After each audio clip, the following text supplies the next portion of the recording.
Queria parabenizar o senhor Vasques pela tranquilidade, postura, ao responder todas as perguntas. Senhor Vasques, eu vou fazer primeiro aqui 3 perguntas, são bem objetivas, e acredito que uma inquirição deva ser feita dessa forma. Tenha a liberdade de responder após a minha pergunta, sim ou não. São perguntas bastante objetivas, que acredito também que não irá atrapalhar aqui o andar. Senhor Silvinei, no dia 8 de janeiro, onde ocorreram os atos da Praça dos Três Poderes, nessa data específica, o senhor ocupava algum cargo público? Pode responder, por gentileza, Silvinei. Pode responder ao mesmo tempo. No microfone só para... Isso. Não ocupava. Eu estava aposentado e era véspera do meu aniversário. O senhor consegue nos informar, senhor Silvinei, quando o senhor foi exonerado do último cargo público ocupado? No dia 21 de dezembro de 2022. Perfeito. Até a data da sua exoneração, a PRF, por meio de sua inteligência ou por outros órgãos, recebeu alguma mensagem informando a possibilidade de ocorrências de manifestações de grandes proporções na Praça dos Três Poderes? Não recebemos. O senhor fez parte do planejamento, execução ou de qualquer diretriz de alguma manifestação ocorrida pós-eleições de 2022? Não, a última reunião que eu participei foi acerca da segurança do presidente Lula. Ali para frente, o meu substituto por 9 dias é que tocou essa operação. E no dia 1º já foi nomeado o atual diretor. Perfeito. E por fim, o senhor, como gestor público há quase 30 anos, como pessoa física, cidadão, possui conhecimento de alguma manifestação de grande proporção pós-eleições de 2022 em Brasília? Não, nunca tomei conhecimento. Tem a do dia 8 e vi pela televisão, né? Perfeito. Senhor Vasco, somente com essas perguntas, a gente sepulta toda a narrativa de que o senhor fez parte de um plano inicial de um possível golpe factoide com relação ao dia 8. Inclusive, a sua vinda aqui nada mais foi do que uma tentativa frustrada daqueles que gostariam de levantar uma narrativa para poder colar isso. Só que realmente o tiro saiu completamente pela culatra. Inclusive, essa CPMI ela tem ferido a nossa Constituição, artigo 58, parágrafo 3º, que diz respeito a apurar fatos determinados. E, portanto, quando nós vemos aqui questionamentos de foco que foge do escopo da investigação, isso precisa ser colocado aqui em xeque de que a Constituição Federal brasileira não está sendo cumprida. Porque os questionamentos aqui, senhor Vasques, por exemplo, foi no seguinte sentido: por que o senhor tinha foto com o Bolsonaro? Se o senhor tinha conhecimentos que a empresa era apoiada por Trump, qual foi as compras de veículos da PRF, o número de mortes em estrada, sobre espião Pegasus. A relatora, com toda a sua imparcialidade, teve a coragem de perguntar se o senhor conhecia a respeito da granada bailarina. Foi colocado aqui um questionamento se a camisa 22 era ou não do Rodinei do Flamengo.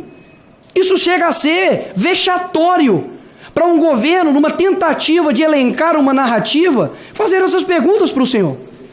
Quando nós olhamos aqui, os outros senadores anteriormente colocaram a respeito aqui de outros demais temas, como, por exemplo, a escolha do PRF, do diretor, e a sua imparcialidade e a sua proximidade, ou não com o presidente Bolsonaro.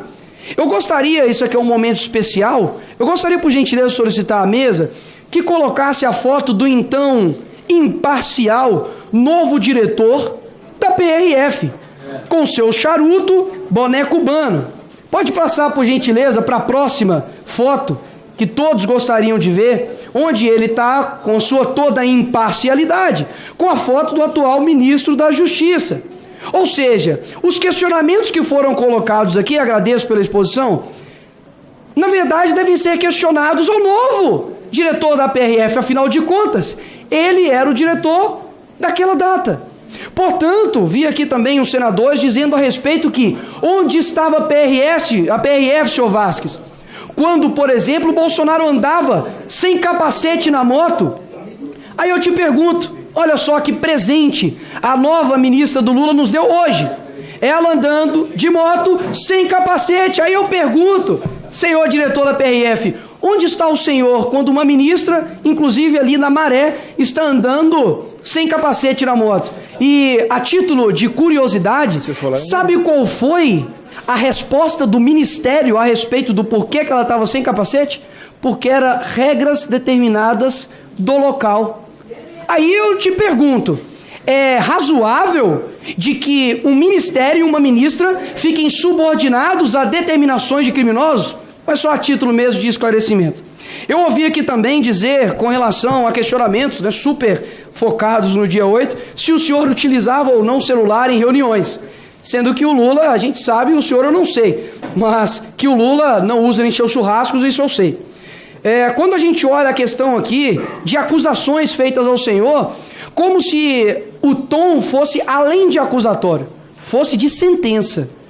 Infelizmente, nós temos a relatora que em seu primeiro dia de CPMI disse que foram atos golpistas. Eu acredito que uma juíza não pode dar uma sentença sem a finalização dos autos. E olha só que curioso, eles utilizam o Lula como inocente, sendo que foi condenado por 3 instâncias em corrupção passiva e lavagem de dinheiro, e só foi inocentado, não deixa condenado, por conta de amizades de togados, mas chegam aqui para o senhor e apontam o dedo, quebrando a presunção da inocência, onde a pessoa não pode ser culpado até que haja transitado em julgado. Então é a título de justiça com o senhor que eu faço isso daqui. E por fim, um senador que é de aqui de Minas Gerais, mas que pelo visto não conhece de Belo Horizonte, questionou ao senhor do porquê que a PRF não interviu na Avenida Raja Gabalha, onde estavam ali diversas pessoas de verde e amarelo, de forma pacífica, em frente ali ao quartel. Ele não sabe que ali é uma rodovia, uma avenida municipal, portanto a PRF não tem competência para tal. Ou seja, basicamente o senhor veio aqui e respondeu questionamentos a respeito da sua gestão e vida pregressa, o que foge totalmente do escopo dessa CPMI. E por fim, um deputado aqui anteriormente disse que pessoas, e isso aqui é muito grave, vocês vão entender por que é grave. Ele disse que pessoas deixaram de votar por conta da PRF. Contudo, nós temos aqui uma notícia onde o ministro Alexandre de Moraes diz que operações da PRF não impediram eleitores de votar. O senhor deputado, ele já foi embora, mas o senhor deputado está dizendo que o ministro Alexandre de Moraes é um mentiroso? Isso é complicado, isso é muito grave. E por fim, presidente, no começo aqui foi feita uma questão de ordem para poder retirar 2 membros dessa CPMI, André Fernandes e senador Marcos Duval. E eu gostaria aqui de perguntar à senadora Elisiane se a senhora assinou a abertura da CPMI. Não. Senador Randolph, o senhor também assinou? Não. Jandira Fegali também assinou? Não.